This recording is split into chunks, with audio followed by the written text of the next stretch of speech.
Razstava Živeti z vodo ni tipična arhitekturno-oblikovalska razstava.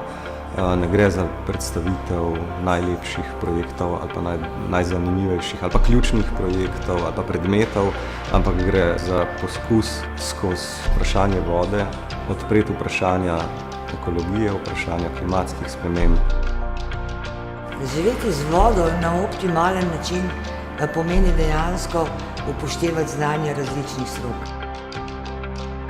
Čeprav nas je bilo v začetku nekoliko strah prirejati razstavo na temo vode, saj smo se počutili kot nestrokovnjaki za vodo, nekoliko nebogljeni na tem področju, smo na koncu ugotovili, da smo za vodo pravzaprav odgovorni vsi, ne glede na to, kdo smo, ker smo kot individualci odvisni od vode, smo tudi kot strokovnjaki na vseh področjih odgovorni za vodo in za ravnanje z njo.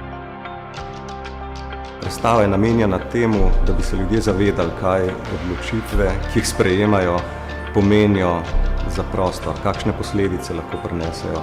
Umestiti v prostor tako človeka, kot dati vodi prostor. To seveda v primeru Barja je še kako pomembno in sodelovanje različnih strok, arhitektov, okoljskih planerjev, nenazadnje celo služb za civilno zaščito, meteorologov, v dolgoročnem načrtovanju enostavno nujno. Le tako bomo živeli z vodo v zadovoljstvu in v harmoniji. Water is a very forceful power that can break down mountains.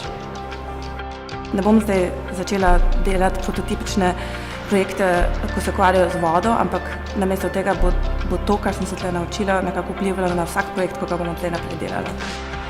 The above topic of the exhibition is kind of to showcase the relation between human and nature. And we wanted to figure out how we can present an idea that goes kind of towards the future and develops a scenario where we could actually coexist with water and where we could find a synergetic relationship between the man-made and the natural.